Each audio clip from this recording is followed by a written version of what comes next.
la segunda hora de nuestra información, día viernes 14 de abril. Linita querida, buenos días. ¿Qué tal, Robert? Amigos televidentes, muy buenos días. Qué gusto poderlos acompañar en una nueva jornada informativa. Hoy, mire, ya viernes 14 de abril, avanza el tiempo. Ya viernes, avanza el tiempo y es el mejor día de la semana. Siempre será el mejor día de la semana. Así que usted que esté en casa, póngale la mejor sonrisa, la mejor gana para que el día sea bueno. Usted lo ha dicho, ponga energía y mente positiva para todo. Arrancamos ya de inmediato con las noticias de lo que está sucediendo en nuestro país. Usted tiene la palabra. Les contamos ahora que pruebas en torno al proceso de juicio político que se sigue en contra del presidente Guillermo Lasso siguen generando pues discrepancias. Esto en la Comisión de Fiscalización, ahí está el tema. Veamos. Los interpelantes manifiestan que se han entregado 11 pruebas documentales, que sumadas recogen 958 hojas. Videos y audios también constarían en lo recibido por la Comisión de Fiscalización. Que relatan el entramado de la empresa pública Flopet con el señor Hernán Luque Lecaro, con el señor Danilo Carrera, Rubén Cherres, así como también se ha entregado una lista de requerimientos de comparecencias que son sumamente importantes y que todas estas pruebas van a llevar a corroborar la responsabilidad política por parte del presidente de la República en este proceso de juicio político. Sin embargo, parte del equipo técnico de la comisión manifiesta que existen hechos puntuales que no fueron anunciados en su momento y que han sido presentados. El choreo en Flopec, ese link no fue anunciado, por ejemplo, en la prueba en la demanda política. Otro de los hechos, otro de los argumentos también solicitados es un audio del 23 de enero que no solo no fue anunciado en la demanda, sino que tampoco guarda relación con los hechos circunscritos por la Corte Constitucional, con lo cual tampoco podemos dar paso a aquello porque sería desacatar el dictamen de la Corte Constitucional. En ese sentido, aseguran los proponentes, no pueden plantear ninguna otra prueba que no haya sido anunciada en la demanda política. Efectivamente, la Comisión de Fiscalización debe desechar todas las pruebas. Uno, que no hayan sido anunciadas en la demanda política y dos, que no guarden relación con el dictamen de la Corte Constitucional. Situación que depende de más de un análisis de interpretación, pues al menos los interpelantes aseguran que esas pruebas sí pueden constar en el informe. Mientras eso se resuelve, se conoce que existe un listado de nombres para las primeras comparecencias. Informó Javier Rosero. Reforma parcial a los artículos 158 de la Constitución, que es analizado por la Comisión de Educación del Parlamento, podría ser modificado en algunos puntos, según asambleístas del órgano legislativo. Lo ideal es que esto sirva como herramienta para que las Fuerzas Armadas ayuden a la Policía Nacional. El planteamiento del gobierno para que los militares puedan colaborar con la Policía Nacional y que demanda de una reforma al artículo 158 de la Constitución de la República fue modificado días atrás por la comisión a cargo del análisis. Y de hecho lo que queremos es entregarle al país una reforma parcial al artículo 158 de la Constitución, porque estamos hablando de una carta magna, no de cualquier documento que sea viable. Frente a la agilidad en el tratamiento de la norma, desde el Parlamento se manifiesta que tras la entrega para el análisis de la reforma, se está siguiendo con los tiempos legales. Fue aprobado en primer debate y la ley, la Constitución, es imperativa y ordena que no puede tratarse en segundo debate antes de los 90 días. Es decir, no podemos violar la ley, no podemos ponerla antes. Este análisis que hace la comisión en torno al planteamiento del Ejecutivo busca la colaboración de las Fuerzas Armadas para tareas que únicamente son competencia de la Policía Nacional.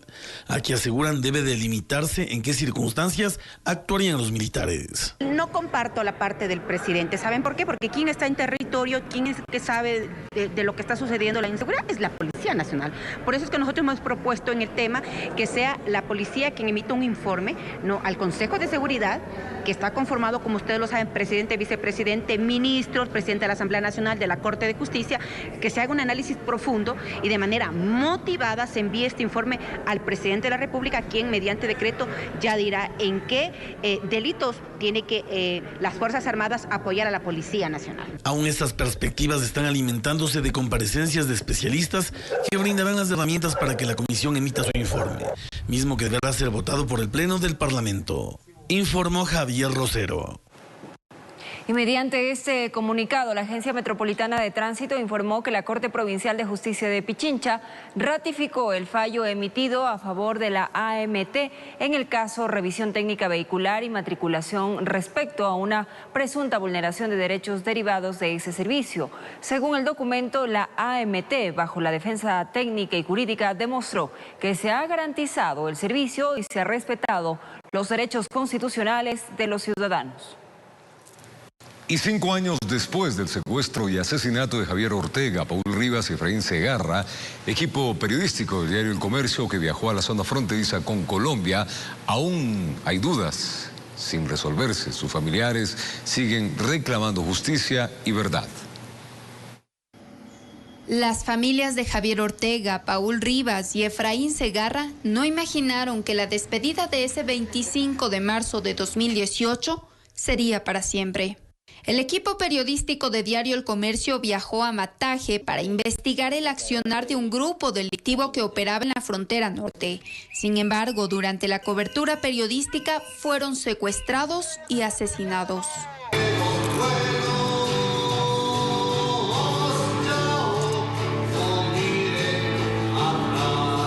Vemos que hay culpables y entre ellos se esconden, se tapan y esa es la impotencia que nosotros tenemos con esta gente que no sabe el dolor de perder a un hijo. 5 años después, este caso sigue sin resolverse.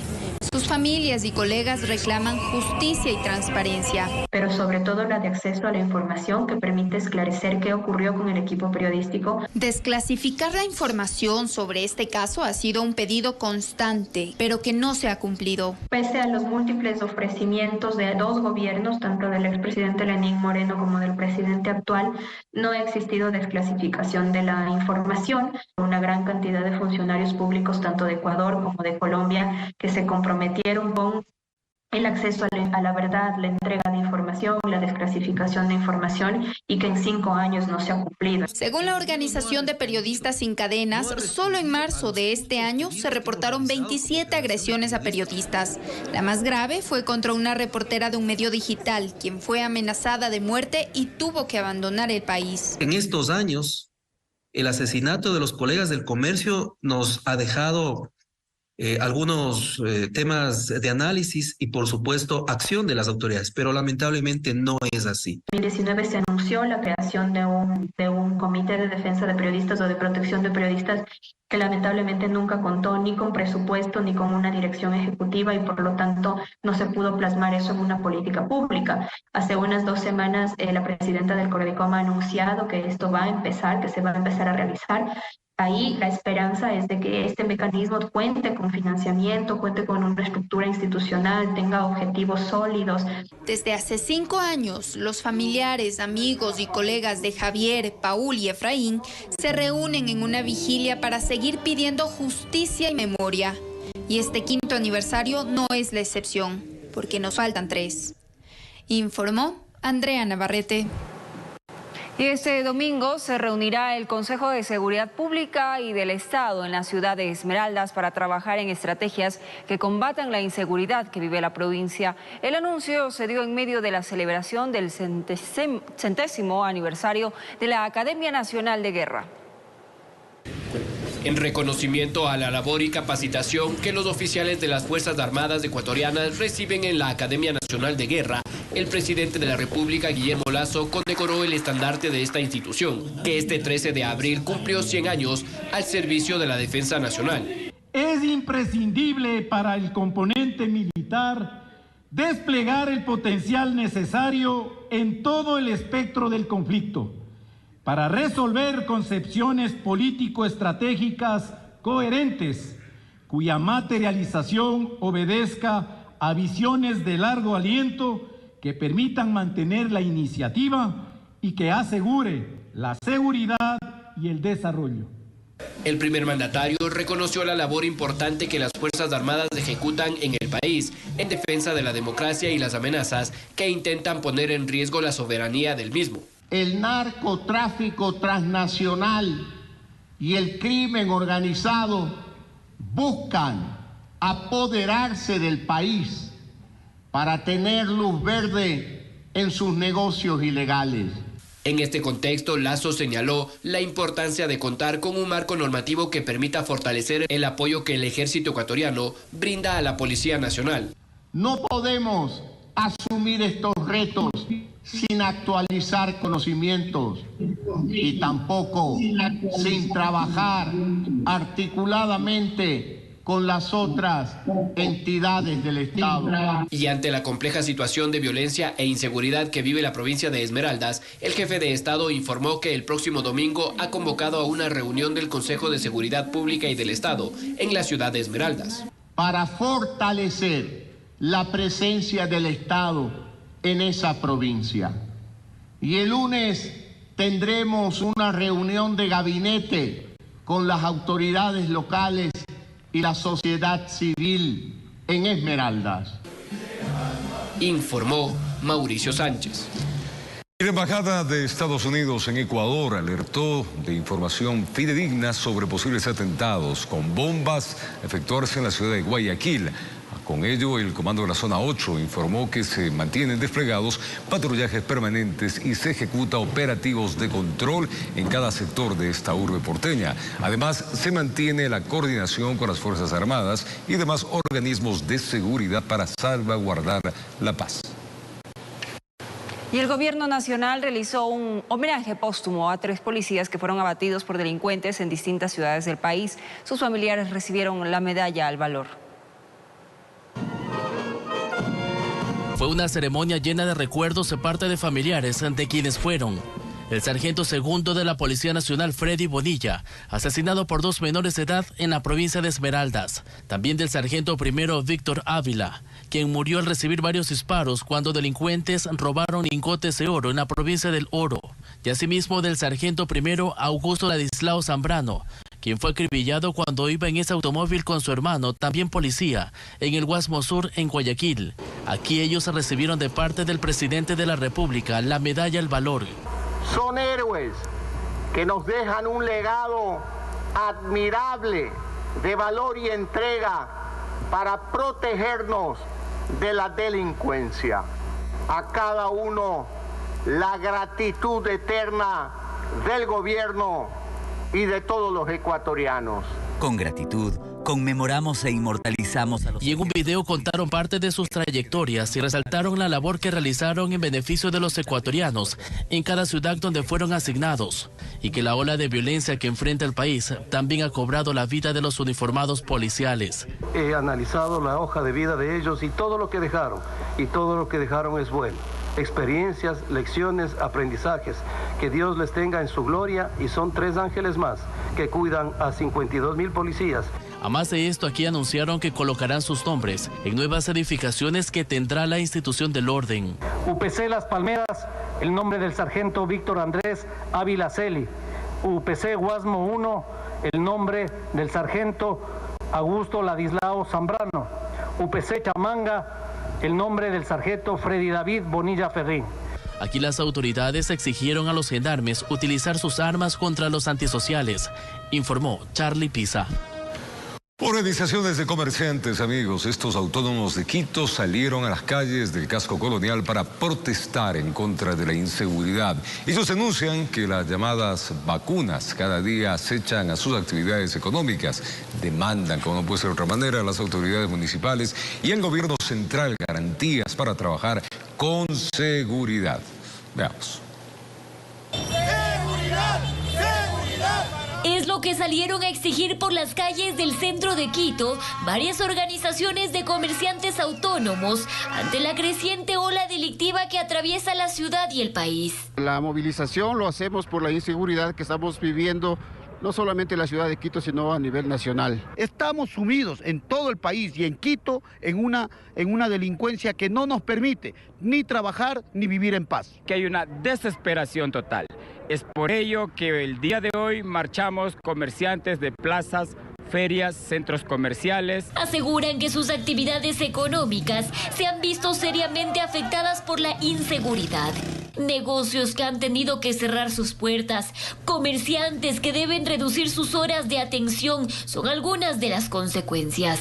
Sus economías han sido gravemente afectadas en un 50-60%, al que los usuarios y clientes no van a las plazas, mercados, ferias, espacio público. La inseguridad no permite que nuestras ventas mejoren. Denuncian que no cuentan con garantías para salir a trabajar tranquilos, más aún sabiendo que estarían siendo acechados por los llamados vacunadores. Como vacunadores que en este momento están accionando de forma delincuencial, pretendiendo que los comerciantes minoristas les entreguen plata para que ellos puedan permitirles trabajar. El miedo que tenemos los comerciantes, porque nosotros trabajamos en las calles y los locales en los cuales también han sido intervenidos por los delincuentes. La marcha llegó hasta la Plaza de la Independencia en el casco colonial, en donde se concentraron para demandar tanto a las autoridades municipales y de gobierno acciones urgentes.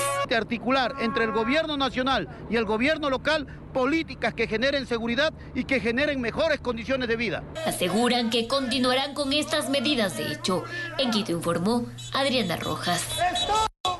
Y se intensificarán los operativos conjuntos en los mercados y las bahías de Guayaquil. El gobernador Francesco Tabaqui instaló las mesas técnicas con los comerciantes minoristas. Según la policía, a través del ECU 911 identifican a los asaltantes, pero el gremio también exige más control en el mercado de transferencias de víveres en la vía Daule. Lo prometido es deuda, según el gobernador. Mesas técnicas con los comerciantes minoristas y otro grupo de la bahía les garantizó audiencia, pero sobre todo elementos uniformados, así como vehículos, motocicletas y todo el contingente para poder cubrir estas áreas. Esta reunión no solo es para pedir eso, sino para unirnos. Un enlace que será permanente, afirman, para que policías y fuerzas armadas puedan tener un espectro más amplio y redoblar los patrullajes en sus sectores. Esperemos que en la asamblea finalmente puedan enmendar la ley para que los militares acompañen a la policía en las calles. Y esperemos que dé resultado no solamente en las bahías, en los mercados, sino en las zonas populares donde que la situación es más crítica. En el distrito 9 de octubre afirman que en eso están, no desde ahora. En lo que va del año han detenido a 387 personas y decomisaron 57 armas. Usando las cámaras de videovigilancia del ECU, con eso y con perfiles que tenemos de presuntos delincuentes vamos monitoreando. Pero ellos dicen que los líos no solo están en el casco comercial del centro, en el mercado de Montebello, vía a Daule. Es un problema muy grave porque eso funciona a las primeras horas de la madrugada hasta el mediodía y es muy complejo porque ahí necesitamos tener un UPC adentro. Si así llueve, que no escampe, al menos mientras dure el temporal. Con cámara de Javier García, informó Jorge Escobar. Gracias por acompañarnos, son las 7 de la mañana y 17 minutos, día viernes, desayuno. Aprovecho el caso. Es tiempo de contarles que el Ministerio de Agricultura confirmó que hay 16.000 hectáreas afectadas, esto por el temporal, o sea, por el invierno. Provincias golpeadas, Guayas, Manabí, Santa Elena. Pero por otro lado, se informó la primera fase de vacunación contra la fiebre aftosa empezará en mayo. Todo esto lo contamos. El invierno se ha vuelto a ensañar contra el agro y según el MAGAP son 16.000 hectáreas bajo el agua. Los cultivos principales son cacao, maíz, plátano y nosotros estamos calificando el daño entre grupos de daños parciales y grupos de daños totales. Las provincias con la mayor incidencia son Guayas, Los Ríos, Manabí y Santa Elena. Necesitamos ayudar al agricultor, inclusive con la semilla para volver a plantar. Estas ayudas solo pueden llegar cuando tengamos certeza de que no va a existir nuevas lluvias o lluvias extremas que vuelvan a inundar los predios. Pero no solo habrán semillas.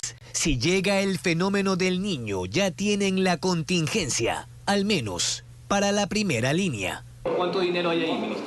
Quiere un monto, claro, tanto en animales como en cultivos. Ahí podemos hablar de un monto específico. Sí les puedo decir que al momento tenemos separados $3 millones para atender lo urgente. Lo dijeron en el lanzamiento oficial de la primera fase de la vacunación contra la fiebre aftosa, que también dependerá del flujo de la estación invernal. Esto es la puerta que abre mercados a niveles internacionales, en todas las negociaciones de TLC que tenemos. Intervienen cerca de 32 operadores que en su gran mayoría, casi en su totalidad, son asociaciones de productores, de ganaderos. Con cámara de Javier García, informó Jorge Escobar. Y existe un leve aumento de casos de COVID-19 en Guayaquil, según indicó la Mesa Técnica de Salud del Cabildo Porteño. También advierten que se incrementaron los casos de influenza. La Mesa Técnica de Salud del municipio de Guayaquil emitió su reporte sobre la situación del COVID-19 y otras enfermedades respiratorias. Se refleja que la última semana de febrero cerró con 27 casos confirmados de COVID en la ciudad y en los primeros días de marzo hubo un incremento gradual.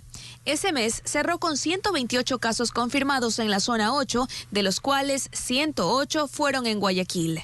Se estabiliza en la semana 12-13 y en la semana 14ª epidemiológica, que así la clasificamos, ya se nota el descenso. Ninguna enfermedad realmente ocasionada por cualquier microorganismo patógeno es estática, es decir, que siempre permanece en un mismo número de casos.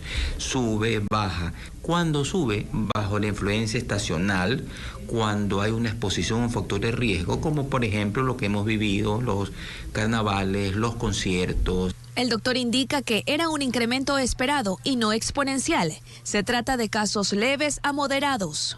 Y no es la única enfermedad que se ha incrementado. Las enfermedades respiratorias en general se han incrementado. ¿No? Tenemos bastante influenza, sobre todo la influenza B. Hay otro tipo de influenza, pero en casos mínimos. Como ejemplo, en el Hospital Bicentenario nos encontramos con familiares de pacientes con síntomas respiratorios. No, le dio la gripe bien fuerte. Y a raíz de eso le vino un dolor en la cadera, por eso es que estamos aquí. Entonces ella está dentro ahorita con suero. Sí, lo normal, ya también me vacuné para la influenza. Sí, pero igual me dio. Otros ciudadanos mencionan que no dejan atrás su mascarilla. Porque de todos modos, ahí la enfermedad ahí todavía sigue. Yo tengo casos que se han enfermado ahora último, entonces cerca, ¿no? La recomendación de los galenos es puntual. En caso de sintomatología respiratoria, hágase una prueba de COVID-19 o tipificación del virus de la influenza. Informó Adriana Peralta. En Ecuador, 180.000 niños menores de 2 años sufren desnutrición crónica infantil. Por eso, varios ministerios articulan acciones hacia la prevención y reducción de la desnutrición. Lo hacen a través de una plataforma del Sistema Unificado, por primera vez que existe en nuestro Ecuador. Veamos. Dentro de la Estrategia Nacional Ecuador Crece sin Desnutrición Crónica Infantil, se trabaja en materia de prevención desde que el niño está en el vientre materno. Se trata de un sistema de control personalizado que permite monitorear a las mujeres embarazadas y a niños hasta los 2 años de edad para que reciban oportunamente atención en salud y otros servicios. Trabajar en los controles de embarazo, en los controles de niño sano, en la vacunación pediátrica, en la dotación de suplementación nutricional. Para ello existe una plataforma del Sistema Unificado y Universal de Seguimiento Nominal que integra información de los Ministerios de Salud e Inclusión Económica y Social, Registro Social y Registro Civil para unificar acciones hacia la prevención y reducción de la desnutrición. El sistema que tenemos nos permite ahora identificar quiénes están en situación de pobreza y extrema pobreza para hacerle el seguimiento a un niño o niña desde el vientre materno y asegurar que reciba todas las atenciones, tanto de salud como de protección social. Y a través del MIES, en las 2.100 guarderías gratuitas o centros de desarrollo infantil que existen en el país, 85.000 niños reciben 4 de las 5 comidas al día, pues ahí pasan de 8 de la mañana a 4 de la tarde con personal pedagógico donde realizan estimulación temprana y desarrollo de actividades motrices.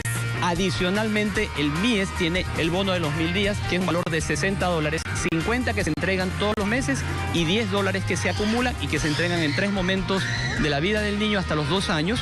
En Ecuador, el 27,12% de niños menores de 2 años de edad sufren de desnutrición crónica, es decir, 180.000 niños. Nuestra meta es hacer una captación de las madres lo más temprano durante el embarazo, cuando el niño todavía está en el vientre y podemos actuar de manera temprana. El gobierno creó el bono Infancia Futuro y una de las beneficiarias es Yesenia Vera, quien tiene un niño de 8 meses de nacido que recibe semanalmente visitas de educadoras que llevan a cabo el programa Creciendo con Nuestros Hijos. Recuerde que es muy importante mantener la lactancia materna con su bebé hasta los 2 años de edad. Me está guiando el proceso cómo alimentarlo al bebé para que de aquí a mañana el bebé no me venga con una nutrición, pues. Informó Roselena Vasconés. Gracias por continuar en nuestra sintonía, amigos televidentes. Seguimos informando lamentables noticias. Miren ustedes, 3 mujeres que laboraban como guías penitenciarias murieron tras ser baleadas por sicarios mientras almorzaban frente a ese centro de reclusión en Guayaquil. Vean ustedes lo que sucedió.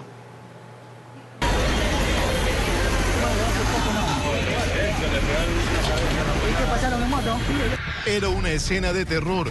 Parecía que este tipo de hechos solo ocurren en las películas, pero nuevamente la realidad superó a la ficción. Dentro de este comedor yacían los cuerpos baleados de 3 guías penitenciarias mujeres. Estaban en su hora de almuerzo cuando llegaron desconocidos en motocicletas y abrieron fuego dejando el ambiente tenso. Miedo era lo que recorría el lugar. Imágenes de las mujeres acribilladas rodaron constantemente por todas las redes sociales. 2 de ellas murieron al instante, otra fue trasladada hasta una casa de salud. 4 malos ciudadanos que realizaron este atentado a servidoras públicas que lo que hacen es cumplir su trabajo. Mientras se servían sus alimentos después de su turno de trabajo, 2 motocicletas con 4 integrantes llenos de pistolas atenten de esta forma contra la vida de estas ciudadanas. Se presume que es pistolas ya que se encuentran las vainas en el lugar de los hechos. Hay 8 indicios balísticos. Y es que era de no creer. La familia desconsolada trataba de asimilar la situación, pero ya nada se podía hacer. Nuevamente el sicariato que recorre la ciudad de Guayaquil. Irónicamente todo ocurrió frente a la propia penitenciaría del Litoral. Una de ellas fue trasladada a una casa de salud. Lastimosamente falleció ahí, no se lo pudo estabilizar y perdió la vida. Las guías que fueron cruelmente asesinadas responden a los nombres de María B, de 26 años, tenía solo 4 meses y 12 días trabajando en el lugar. Bélgica R, también 4 meses en el sitio laborando y con 29 años de edad. Y Andrea H, de 31 años, ya llevaba 10 años laborando en el sitio. El Servicio Nacional de Atención Integral a Personas Adultas Privadas de la Libertad condenaba este hecho violento en contra de las guías penitenciarias y que el SNAI colaborará con la Fiscalía y la Policía para que tengan las facilidades ante esta investigación. 3 agentes de seguridad penitenciaria, gentes con sueños, gentes con muchas aspiraciones que desean servir a su país en un lugar sensible, delicado, que no mucha gente lo desea hacer y estamos acá. Estamos lamentando, pero esto no puede quedar en impunidad. Los cuerpos de las víctimas fueron trasladados hasta la morgue para las autopsias respectivas, ante la mirada atónita de toda una ciudad amenazada por la delincuencia y el crimen organizado. Cobarde, condenable desde todo punto de vista, sirviéndose unos alimentos, ellas, mujeres, que lo que hacen es hacer su trabajo, controlar, buscar dar seguridad para que tengan inclusive las personas privadas de libertad un buen hábitat. No puedo dejar de referirme al cobarde asesinato hoy de 3 jóvenes guías penitenciarias. Señor Ministro del Interior, señor Comandante General de la Policía, tenemos la obligación de encontrar a los responsables de estas muertes en el menor tiempo posible. Con cámaras de David Arandi, informó Julio César Sao. En Imbabura, alrededor de 8 millones de dosis de cocaína fueron decomisados por la Policía Nacional. Según las autoridades, la misma estaría valorada en más de 100 millones de dólares. En esta redada, una persona fue detenida. Le contamos. El vehículo donde se transportaba media tonelada de droga es este. Se trata de un camión que cubría la ruta Tulcán-Quito y a medio camino, en el control integrado de Tababuela, a 30 minutos al norte de Ibarra, fue retenido por la policía. Razones específicas tenían los uniformados, y es que detectaron un doble fondo en el techo compuesto por una lona a manera de carpa que cubría el cajón del automotor. Ahí su sorpresa. El guía procede a realizar una verificación manual e intrusiva dentro del balde del camión, logrando verificar que este tenía un doble fondo. Se puede constatar que se trataba de 500 ladrillos con una sustancia blanquecina tipo rocosa. Es decir, ahí estaban escondidos 500 bloques de una sustancia blanquecina que luego del análisis químico resultó positivo por cocaína. Estamos hablando de media tonelada de droga. Por este caso, hay un detenido. Este vehículo está conducido por un ciudadano de nacionalidad ecuatoriana. Se pudo sacar de circulación alrededor de 5 millones de dosis de las calles. En este caso, el olfato canino habría sido la clave para la incautación de esta gran cantidad de droga, la misma que, a decir de las autoridades, venía desde Colombia, y el objetivo habría sido sacarla del país. Aproximadamente estamos hablando de unos 120 millones de dólares más o menos. El detenido tiene 24 años. Él habría manifestado que solamente conducía el camión, por lo que las autoridades se encuentran tras la pista de quiénes más estarían involucrados. En este caso, en Quito, informó Ismenia Solórzano. Un operativo de la Unidad Antinarcóticos de la Policía Nacional logró el decomiso de heroína en una vivienda al suroeste de Guayaquil, donde también se encontraron explosivos. 3 personas fueron aprehendidas. Gestiones investigativas y de inteligencia permitieron a los agentes de la Unidad de Antinarcóticos de la Policía Nacional dar con un centro de operaciones de una banda de antisociales dedicada al acopio, distribución y venta de droga y explosivos. Este lugar estaba ubicado en la intersección de la 20 y Vacas Galindo, suroeste de Guayaquil. Se almacenaban aproximadamente 20 cartuchos de Mulnor, 20 cápsulas detonantes y aproximadamente 8 metros de cable de seguridad. De igual forma también se logró incautar 17 dedos de heroína y aproximadamente 100 gramos de marihuana. La cantidad de emulsión explosiva hallada en el inmueble, en el que vivían además 13 familias, pudo causar un gran daño. Estamos hablando de 20 cartuchos de Mulnor, sustancia altamente explosiva. De igual forma también los moradores, los vecinos, no conocían del particular. Sin embargo, se encontraban en un peligro constante. La organización delictiva estaba conformada por 2 mujeres y un hombre. Sus integrantes fueron trasladados hasta la Unidad Judicial Modelo, donde serán sometidos a audiencia de formulación de cargos, informó Maite Morán. Y en General Farfán, estos en la provincia de Sucumbíos, las Fuerzas Armadas encontraron más de 1000 explosivos perfectamente envueltos en medio de la montaña. Se investiga si pertenece a grupos irregulares por la similitud. Sucumbíos. Los explosivos estaban en medio de la selva en una zona montañosa. Elementos de Fuerzas Armadas realizando los operativos de control dieron con el material que en el caso de ser detonado podría causar una tragedia. Eran 7 fundas de color negro en cuyo interior había 1000 explosivos antipersonales. Para ser activadas del momento que usted pisa. Aquellos eran utilizados por grupos irregulares en Colombia para matar o incapacitar a sus víctimas. Se busca sobre todo que hieran gravemente o mutilen. El momento que usted pisa, eso le vuela mínimo media pierna. No se puede confirmar que pertenezcan a grupos irregulares, pero esa posibilidad se baraja. Entre lo hallado también están 30 cilindros bomba, cuyo poder de destrucción sería fatal. Eso es para volar una magnitud mayor, una casa o un vehículo. Las Fuerzas Armadas han encontrado últimamente y con mayor frecuencia material explosivo que se investiga a quién va dirigido. No se descarta también que puedan usarlo o querer ingresar al país esto de a poco, de la manera de hormigueo que se lo hace. Informó Marilyn Jaramillo.